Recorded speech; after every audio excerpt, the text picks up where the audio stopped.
Cam Thomas was the best scorer in all of college basketball last year, but how far can that take him? This is Floor and Ceiling. Let's break him down.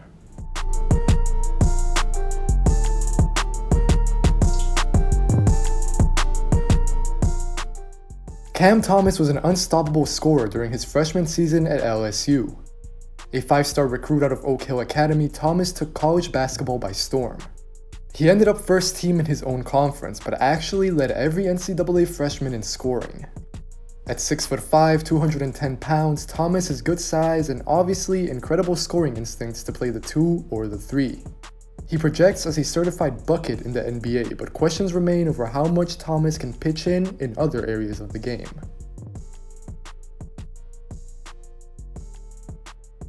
The most natural place to start a conversation about Cam Thomas is with his scoring.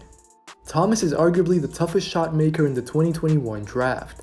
He has an incredible array of scoring moves that allowed him to score 23 points per game at LSU. That figure puts him right up there with some other incredible college prospects who also averaged 23 points per game, such as Kevin Durant, Michael Beasley, or Trae Young. Thomas can make really high difficulty shots off the dribble, stepping back, sidestepping, or with defenders right in his face. He is an easy scorer, both on the eye and in terms of how he operates on the floor. Thomas can attack switches versus bigs, has clean mechanics even though he might jump a little bit too high on his shot, and he can heat up in a matter of seconds. You put Thomas on the court and you are pretty much guaranteeing that your team will score. He plays with incredible confidence and good poise for his age at 19 years old. Thomas honestly possesses close to limitless range, and even when a shot looks impossible, he has the conviction that he can put the ball into the hoop. One thing that I like about Thomas's scoring is that it is not just limited to the 3-point line. I've talked about how you have to be really efficient from mid-range in order to warrant a high amount of 2-point jumpers in the NBA before, but I think that it is a slightly different situation with Thomas. To be clear, and as I will get into later, Thomas does need to improve. More than 41% of his shots were 2-point jumpers, as opposed to just 32% from 3. That balance will probably need to be a little bit different going forward. However, I have real belief in Thomas as a guy that you can eventually get the ball to down the stretch to close a game. That is how versatile and impactful I think Thomas's scoring can gradually become. When games slow down to a grind, such as in the playoffs, sometimes you are left with little choice but to operate in those in-between areas. Thomas can definitely do that, creating his own shot at will even if the efficiency does need to keep growing. The LSU freshman can face up, pull up off the dribble, and also loves to shoot over defenses with a smooth turnaround jumper. Even though Thomas did not do too much of this at LSU, I think the tools are also there for him to become a decent player off the ball. It seems like Thomas really prefers having the ball in his hands right now, and he is not too much of a cutter, but he can still be effective in spot-up or catch-and-shoot situations. I will get into why he only shot about 33% from 3 a bit later, but I would not pay that percentage too much attention in terms of whether he can be trusted or not to make shots. Thomas can shoot off the move, has clean footwork, can square himself to the basket quickly, and then once again has that quick, clean stroke from the perimeter.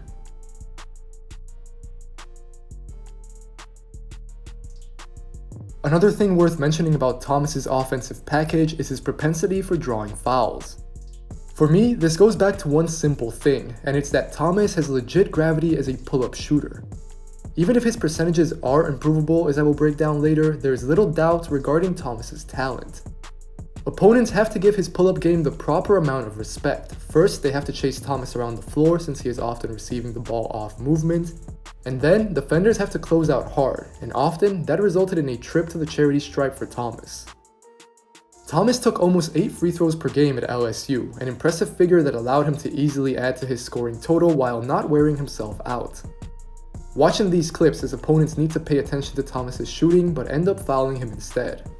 Against Tennessee, opponents respect the step back too, so they jump and Thomas is crafty enough to get fouled. Something similar happens against Kentucky, as Thomas gets Isaiah Jackson up in the air and carves out the free throws.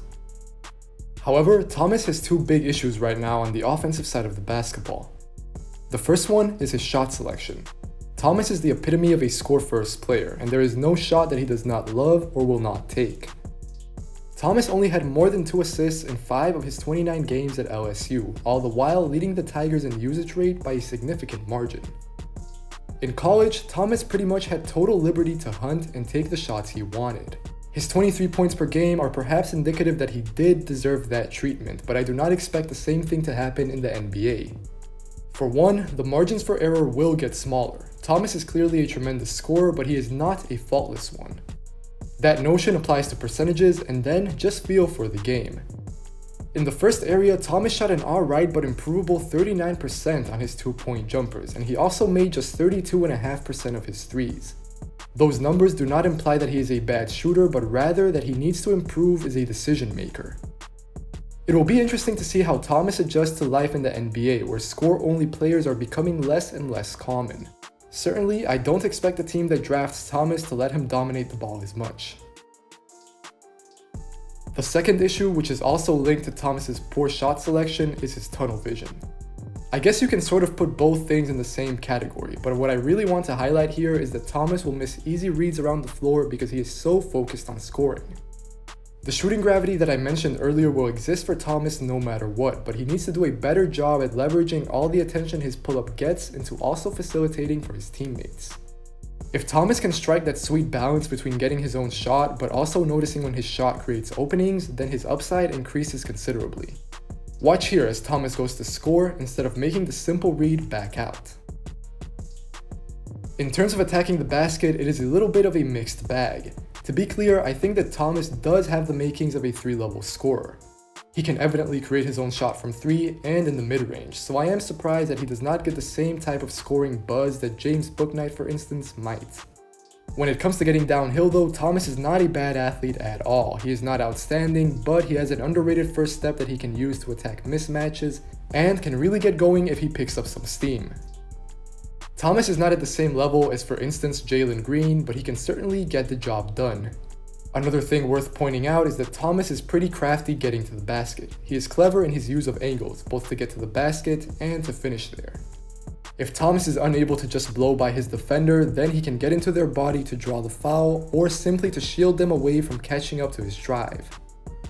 He is also able to get creative with his finishes, reversing, double clutching, or once in a while busting out a little sidestep once he gets into the paint.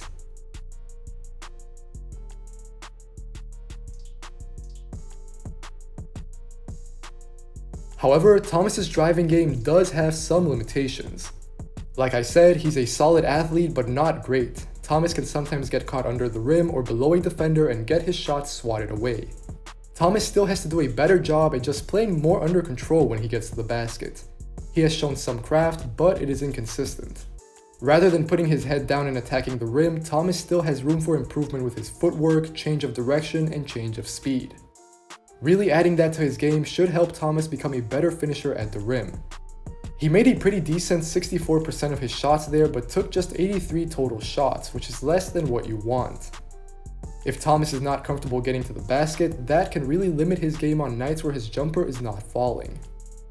For now, Thomas is mostly a straight line driver that has shown some flashes of creativity, but as only a slightly above average athlete, Thomas will definitely need to improve this facet of his game. That can be done by adding some more nuance to his drives, and when needed, slowing down. On a related note, I think that continuing to improve his handle will be important for Thomas. He can play on the wing as a 3, I guess, but I really expect Thomas's role in the NBA to be more of a shooting guard essentially. Seeing as how he loves to create his own shot, tightening his handle in order to guard against the superior athleticism and length in the league should be a point of emphasis. Thomas can clearly string enough moves off the dribble right now to get into his pull-up, but his ball handling can also be a little bit loose and high at times. I also want to see Thomas's floater game continue to grow. Like I said earlier, he is not the best athlete or most nuanced driver. Consequently, he will have to operate in those in-between areas a lot and shoot over length, so refining his teardrop is a necessity. Thomas has soft touch, but needs to get more accurate. For instance, I want to see him make this shot here. Lastly, let's take a look at Thomas's passing. Like I've been saying throughout the video, Thomas was pretty much a non-passer at LSU. He was first and foremost a scorer, which worked out well for him during the year. However, his high usage and low number of assists at less than 1.5 per game have rightfully brought up an important question. Can Thomas do anything but score? It seems counterintuitive since basketball is ultimately about scoring, but it will be important for franchises to know whether Thomas can adjust to different roles and truly make his team better. Although the passing flashes were really tiny in his freshman year, I am surprisingly optimistic about Thomas in this regard. I feel that a player with such great offensive instincts sooner or later sort of has to figure out how to create for others, especially with the way that the NBA is nowadays. As I'm sure you can tell though, this is somewhat idealistic, so I'm not overly confident that it will happen and there is still a long way to go. Still, I do think it's a real possibility that Thomas will show more in the NBA than he did at LSU.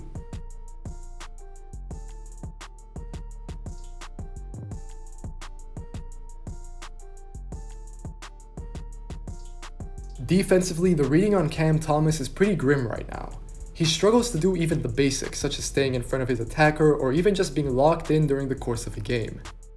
Thomas's poor defense ultimately goes back to the question of whether he can do anything impactful besides scoring. This is a major improvement area that will need a lot of polish before Thomas is even an average defender. A lot of the time, not to simplify it, but stuff on this end of the floor can really boil down to effort. Thomas routinely gets caught ball watching, is late reacting to cuts or closeouts, or is simply sleepy. Watch here as Thomas misses the three, but then does not even try to get back in transition. Instead, he commits the lazy foul. Overall though, Thomas is just a non-factor defensively. He is largely not resistant to any type of play, so it's not even like there is one area I can pinpoint to break down. Thomas is relatively easy to beat off the dribble because he generally does not try to contain his man. He is irrelevant rotating or helping off the ball because he does not really put in the work, and he is not particularly big to begin with, but he does not use his height or length, nor is he strong in the post. After diving into his tape, I cannot say that I feel hopeful about Thomas's defense in the NBA at all. Once he makes it to the league, he will need to spend a lot of time in the gym working on this part of his game for sure to prove that he is not just a one-dimensional player on one end of the floor. So for me, I think that Cam Thomas is definitely a little bit tough to evaluate just because the context that he was surrounded at LSU was so unique. For long stretches of games, Thomas essentially monopolized their offense, which I am sure will not be the case in the NBA, especially early on. That leaves the question, can Thomas do anything but score? Because we already know that Thomas is an excellent scorer. I know his percentages are improvable, but the shot selection can sort of explain that, and obviously he was making a ton of high difficulty shots, which in my opinion he should not always take. However, Thomas's talent when it comes to scoring the basketball is very evident, and I don't want to be that guy, but I do want to say that it reminds me a little bit of that Kevin Porter Jr. type of player, which of course kind of takes us to those James Harden comparisons. Now, I don't think that's the type of player that Thomas is or will become, but it is sort of that mold that we are looking at for Thomas if he really fulfills his upside, and like I said in the video, he is able to sort of translate those scoring instincts into also making his teammates better.